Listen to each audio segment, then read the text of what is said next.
Welcome to the Mount Pleasant Podcast, featuring discussions and interviews about the people, places, and events that make Mount Pleasant such a special place. This is the Mount Pleasant Podcast. I'm your host, Brian Cleary, and all thanks to the great people of Mount Pleasant Magazine, I get the honor and the privilege of introducing you to Mount Pleasant, the people who make it such a special place to do business, to work, and even to live. We're introducing you to Mount Pleasant's best on the Mount Pleasant Podcast. Coming up, it's election time. Fall means a lot of things, and college football is only one of them. A big election is coming up in November, and we're so proud to have on Mount Pleasant Podcast one of the candidates that's running to represent the Lowcountry from District 1. I'm Brian Cleary, and Mount Pleasant Podcast today is proud to welcome Dr. Annie Andrews. Dr. Andrews, thanks so much for taking the time. I have to think this is definitely your busy time. Yes, definitely a busy few weeks in my life, but I am happy to be here. Thank you so much for having me. So when you were growing up in Indiana, I guess outside of Indianapolis, was there ever a time that you said to your mom or dad, I think I'll be a congresswoman at some point? Absolutely not. No, this was never part of my plan. In fact, I was very dedicated to what my actual plan was, which was to be a doctor. I knew I was going to be a doctor from when I was in preschool. I don't know where I got the idea. I didn't have any doctors in my family, but my whole life as a child and a young adult was built around my goal of being a physician. And I am a pediatrician at the Children's Hospital, and I love that job. Well, we love the fact that you're working at the MUSC Sean Jenkins Children's Hospital. So your parents don't have a medical background. I know you have two brothers. Anybody else in the medical profession? No, literally nobody in the medical profession in my family. My husband is a physician and many of his family members are in the medical profession. But no, I am the first in my family. So you went to school in Cincinnati, Ohio, an amazing medical school there. The first question that people have to have then about that is, does that mean you're an Ohio State Buckeye fan? My husband is, but since I grew up in Indianapolis, no, I more lean towards the Indianapolis teams. We grew up cheering for Notre Dame and IU, and my parents went to Ball State. So, well, you know how sometimes the Buckeye fans are treated here. I'm sure your husband gets a little bit of love sometimes, and then other times not so much. So what is it that brought you here to the Lowcountry? Yeah, so my husband actually matched at MUSC for his emergency medicine residency, which he started back in 2008. So that's what originally brought us down here. He moved in 2008, and I finished up my residency at Cincinnati Children's Hospital and then moved down in 2009. And I think initially we probably figured, we're both from the Midwest. We'll just spend a few years in the Southeast and then move on. But we immediately fell in love with living in the Charleston area. We got engaged on Folly Beach. We got married at Patriots Point. All three of my kids were born at East Cooper and go to the public schools in Mount Pleasant. So this very quickly became home. And my parents have also since relocated here, and they also live in Mount Pleasant. So this is our home, and we are here to stay. There's a lot of lovely places here in the Lowcountry. You mentioned getting engaged on Folly, et cetera. What was it that drew you to Mount Pleasant in terms of, I'm going to live here? So when we really decided to settle in here and raise our family here, we knew we wanted to live somewhere that had great schools for our kids. My kids are in public schools at Mount Pleasant Academy. And we wanted to live in a neighborhood that was full of kids so that our kids could ride their bikes after school, run around from house to house. And that really, we're so fortunate to be able to live in a community like Mount Pleasant where those things are possible. And we also knew we wanted to be close to MUSC since we both work downtown on the peninsula. And, Mount Pleasant was just a really great fit for us. And your children, all girls, how old would they be? Girl, boy, girl, and they are 10, 8, and almost 6. My youngest has a birthday a few days before the election, so we're trying to figure out how to celebrate her birthday in the midst of this crazy election season. I don't know how you do it. I mean, being a physician, time enough. A mom to 3, time enough there. And now you found time to run to represent the Lowcountry in Congress. So if we take the issues away from anything just for a second, you've got a good job. You've got a great family. Politics is not the nicest of things. So what is it that motivated you that said, yeah, I might be a doctor and stuff, but I'm going to run because... It's a culmination of my experience working at the Children's Hospital for the past 13 years. Really, all of society's problems walk into a children's hospital. They also walk through the doors of our public school system. And so the culmination of everything I've seen over the past decade plus, caring for children of the Low Country, plus my role as a mother, I believe that our children deserve leaders who will fight for them. And there's so many issues that I feel are very urgent that I feel like we need a child advocacy focused person to represent us in Washington, D.C. Also emerging from the COVID pandemic, it was very plain to me that we need more folks with a scientific or healthcare background serving at all levels of government. I'm sure your husband is very supportive of your effort, but was there a point when you sat down with him on the couch and said, I'm thinking about doing this? Was it, you're crazy, or okay, you can do it? Or I just wonder, I'm trying to imagine how I would have that conversation with my wife. How did that go between you and your husband? Yeah, it's a great question, because certainly when we decided to get married, this is not what he signed up for. You know, we had a very busy life with juggling both of our careers as physicians at MUSC, and this was a huge pivot for me. We had a series of conversations. I first planted the seed. I said, I'm kind of thinking about this. Some folks have suggested this, but I'm not going to do it. And then I kind of kept planting the seed. And then when I knew I needed to make a decision, we actually made a reservation. We got a babysitter. We went out to brunch and we sat down and I said, listen, I need to know if you will support me if I do this. And I'm not going to do it without your support. This is a huge ask for you and for our kids. And he knew me well enough at that point, we'd been married for 10 years, to know that once I set my mind to something, I was going to do it full speed ahead. And so he got quickly on board, and he has been incredibly supportive. Everyone's talking about real estate. The conversation continues with Voice for Real Estate podcast. Listen and learn from the experts who call the Carolinas home. Podcast advertising gives your business a voice of authority. Be heard. Advertise on this podcast. Visit voiceforrealestate.com. You're listening to the Mount Pleasant podcast. Well, the countdown to Election Day is on, and we'll be voting for someone to represent us at the U.S. House of Representatives in District 1. Dr. Annie Andrews is the Democratic hopefully, for her standpoint, hopefully be the Democratic congressman from our area. She will be opposed by the incumbent Republican Nancy Mace. So, Dr. Andrews, as you look at, you're from Mount Pleasant, you're right here. If you were on Shem Creek, or if you were going to the Wando Crossing Center, maybe shopping at Marshall's there, and you bumped into somebody, what are the issues for people in Mount Pleasant that you think that you can really address?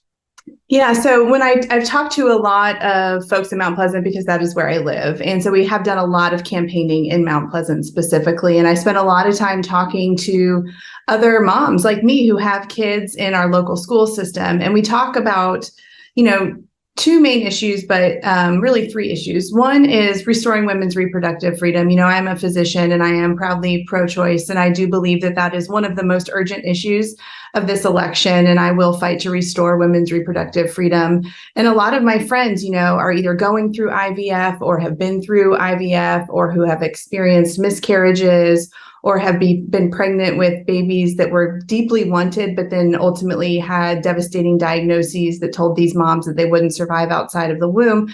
So, my friends and I and my neighbors and everyone I'm talking to at events understand how nuanced this issue is. And I believe also see it like I see it, that really the government doesn't have a place making these decisions. It really should be between women and their physicians. So that is a big issue that I'm hearing about on the trail. Another issue, and an issue that I've been passionate about for a long time, is gun violence prevention. As a pediatrician, I know that this is now the number one cause of death for kids in this country and the number one cause of death for kids in South Carolina. And, that affects all of us. And even if we live in what we think is a very safe community, many people in our community are affected by gun violence, whether it's community gun violence, suicide from a family member, or our kids all go to school. And, my youngest is in kindergarten, and this year it's her first year in the public school system, and she's learning how to read, and she's so excited to be learning how to read. She's learning how to write, but she's also learning how to hide from a bad man with a gun in a closet in her classroom, because we have such an epidemic of gun violence in this country. And there are so many laws on which we agree.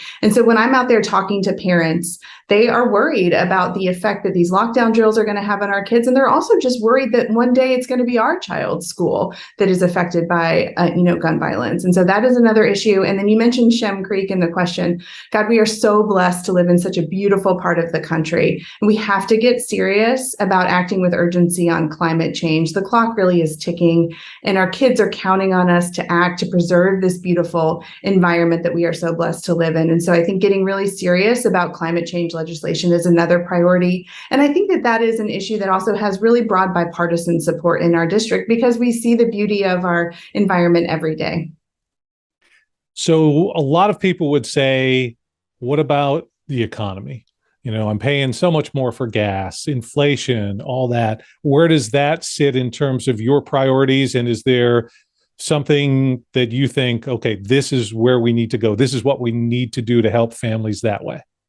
Yes, so great point. There's no denying that inflation is affecting all of us. I do a fair bit of grocery shopping for my big family with 3 kids, and I see the prices go up, and I see the total at the cash register go up, and I recognize that is an incredibly important thing that we need to address. As a physician, I know how to multitask. As a working mom, I know how to do many things at once, and so I certainly will be focused on addressing inflation. And I think one of the things we have to recognize, of course, if we're talking about inflation, is this isn't just a uniquely American problem. This is a global problem right now, and it's a direct result of emerging from this global pandemic. And, we had demand go down, so supply went down, demand went back up, and supply hasn't caught quite up yet. So we have to get serious about it. And some of the things that we can do that, have been passed into law or that there have been some good votes in DC on are, things that affect families' bottom lines. So certainly it's groceries. It's also gas. And we can hold oil and gas companies accountable for price gouging at the pump.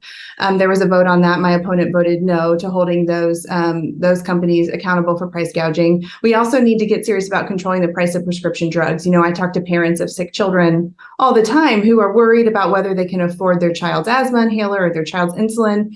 And there's been some really great progress on this issue. There was the vote to cap the cost of insulin, and I would have voted yes on that. My opponent voted no. And then in the Inflation Reduction Act specifically, there's some really important measures to reduce the cost out-of-pocket costs for prescriptions for patients on Medicare. And that is really landmark progress that we've made to cap those costs for Medicare beneficiaries. And I would have voted yes on that. My opponent voted no. So I think we can talk about inflation, understand that it is a global problem that we need to get under control, but also think about other ways we can help folks with their bottom lines.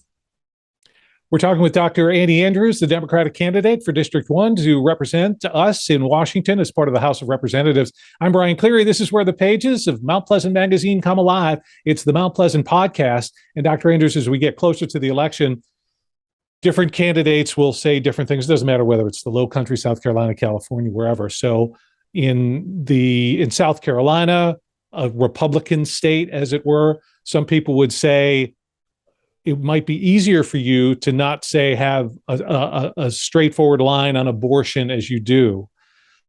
Do you take that with a grain of salt? Was there ever a point to go, well, maybe if I sugarcoat this a little bit, it may help me get elected? Or are you just coming at it from the standpoint of this is what I believe, here we are?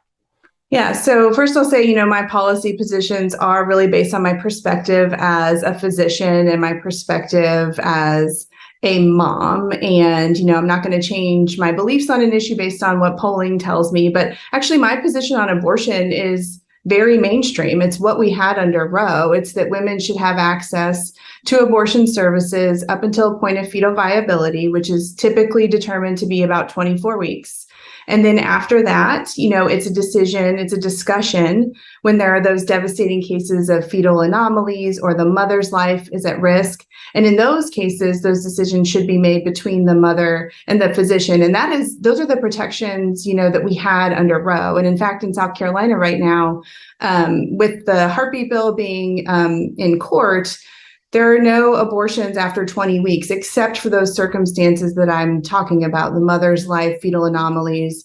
And that is what I support. That is what I support. And that is the mainstream. That is the current law of the land in South Carolina.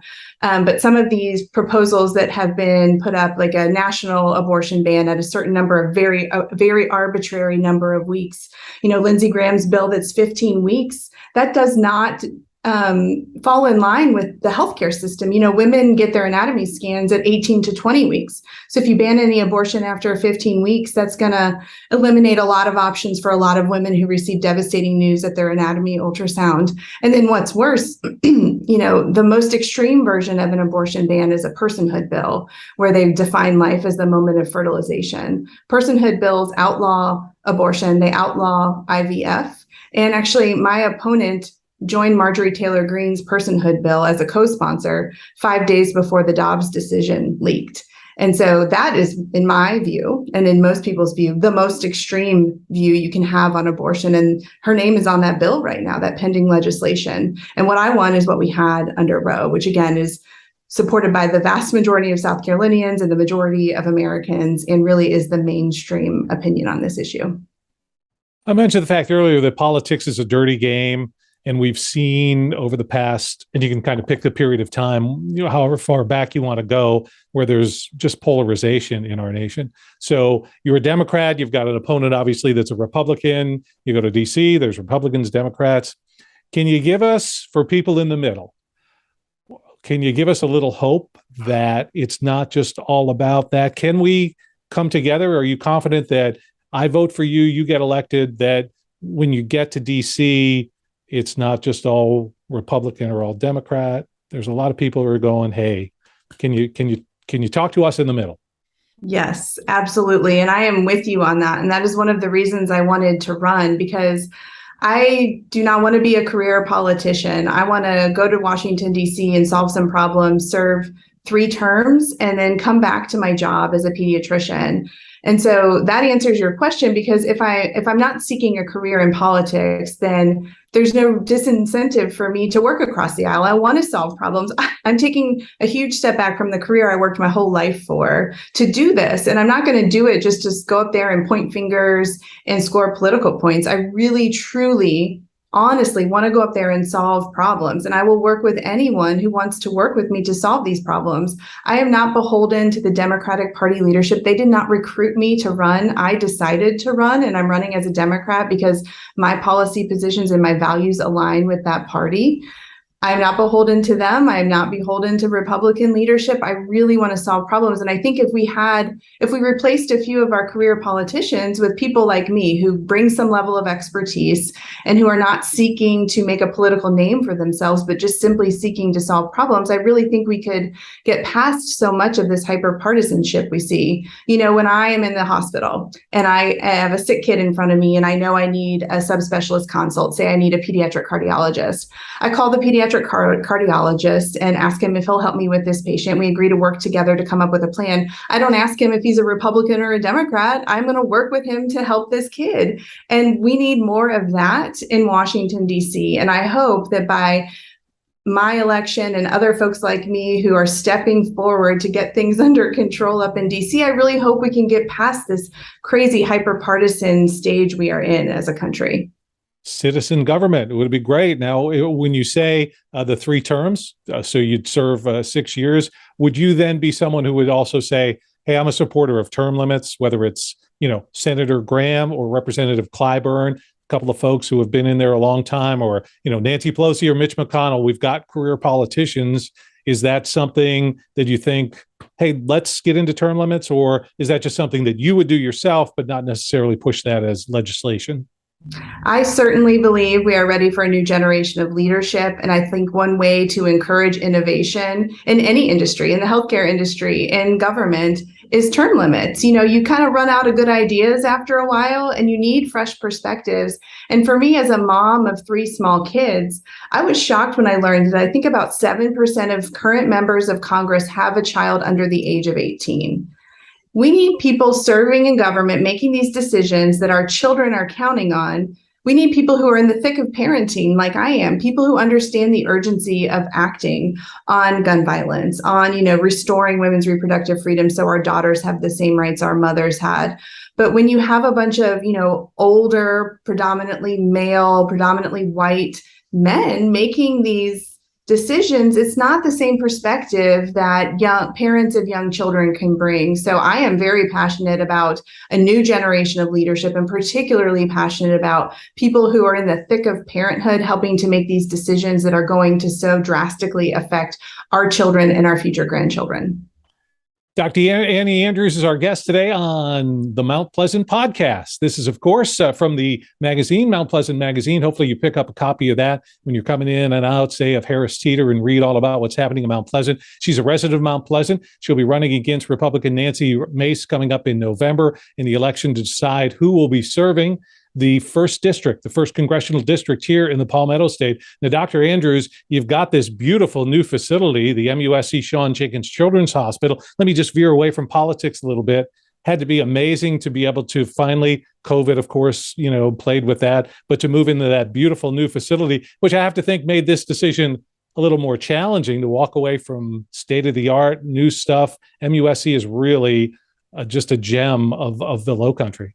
Yes, you are right. And I hope that a lot of listeners have had the opportunity to see Sean Jenkins Children's Hospital, because it is a state-of-the-art facility. It is beautiful. And I worked for many years in the old Children's Hospital, and I was excited to move to the new hospital. Who doesn't want to work in a shiny new building? But what I underestimated was the impact it would have on our patients and their families, particularly patients who have complex chronic diseases. These kids are in and out of the hospital their whole childhood. We get to know these parents, and they often have very long lengths of stay. And now they get to stay in this beautiful facility with these huge windows. The kids can overlook the water, count the sailboats.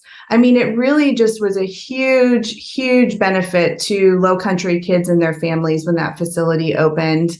And, I believe that the care we've provided at the Children's Hospital at MUSC, before the new building was very high quality and continues to be high quality, but it's nice to have a facility that matches the quality of care you're providing. And I think it was also a good morale boost for all of the care team members, the nurses, respiratory therapists, the pharmacists, the custodial workers, the folks who cook the kids their food.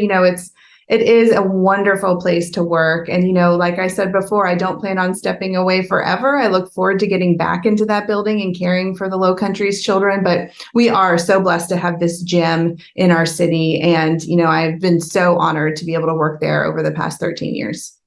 A world-class facility, no doubt about it. It's just so wonderful to have that right here in the Lowcountry. So we've talked about some of the hot button issues in terms of the election coming up. One that you haven't weighed in on. Let me hit you with this one. It may be as important to members of Palmetto State than anything. Coming up in November, South Carolina plays Clemson.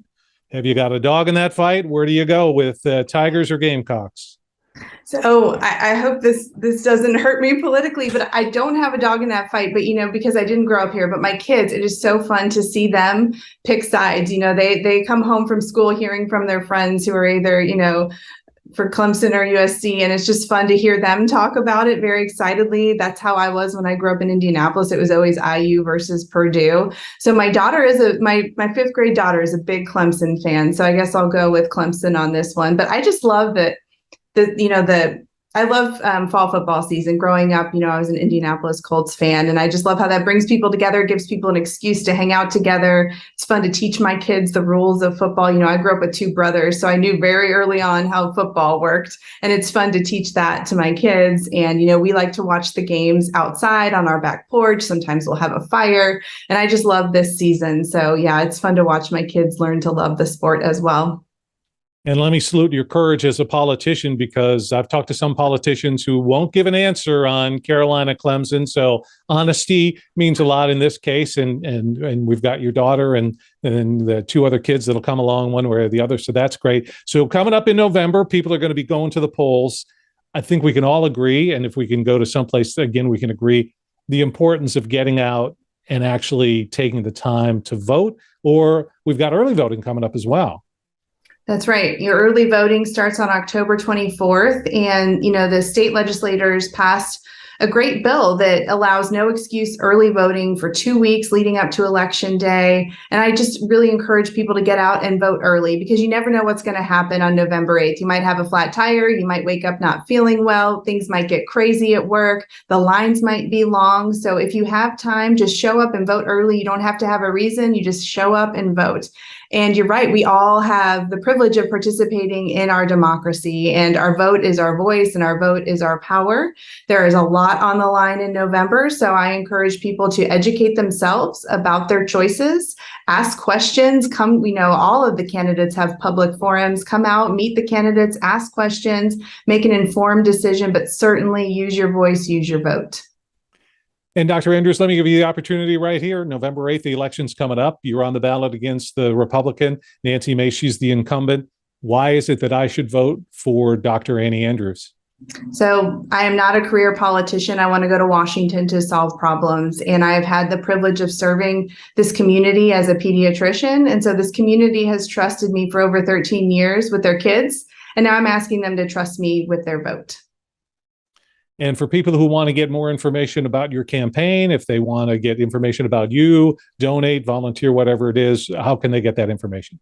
Yeah, so they can go to DrAnnieAndrews.com. That's just DrAnnieAndrews.com. There you can contribute to the campaign. You can read about where I stand on issues we didn't have a chance to cover today. You can sign up to volunteer. And then folks can also follow me on social media. I'm just at Annie Andrews MD on Twitter, Facebook, and Instagram.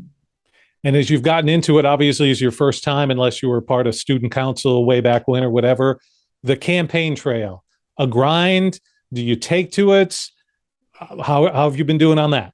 It's exhausting. It's exhilarating. These last few weeks are really just crazy. I'm missing a lot of dinners at home with my kids and a lot of bedtimes, a lot of after school activities. But it is a privilege, honestly, to be able to go out in the community every day and meet voters and hear from voters about what matters to them. And, for so long I've worked in the hospital setting that I really had a social bubble. Pretty much everybody I knew socially was a doctor or a nurse or some other way connected to MUSC. And I've just met so many incredible community members through this campaign. And that is something that I can take with me, win or lose. But it's exhausting, but also exhilarating, incredibly motivating, because I am happy to be able to be the voice for so many people who feel very passionately about the issues I feel passionate about. And there'll be so much time to sleep after November 8th. Right. It's not that you're not used to, as a doctor, working some long hours in the hospital, I'm sure. That's right. The day we filmed all of our commercials was a really, really long day. And at the end of it, I texted the producer and I said, I've worked many 30-hour shifts in the hospital, but today was the hardest work day I've ever had. Well, thank you for all that hard effort. Thank you so much for joining us today. Again, November 8th, it'll be up to you. As Dr. Andrews said, it's important regardless. Get out and vote for the candidate of your choice. It's a privilege that we all have living in this great nation of ours, and one that we should take seriously and do so responsibly. Dr. Annie Andrews, thank you so much for joining us on Mount Pleasant Podcast. Thank you so much for having me. November 8th, get out and do it. It's your constitutional right, your constitutional privilege. It's a privilege of living in this nation. Make certain to get out and vote for the candidate of your choice. And thank you for joining us today on Mount Pleasant Podcast. Thanks for spending your time with the Mount Pleasant Podcast, your community, your podcast. Listen to past and future episodes at mountpleasantpodcast.com.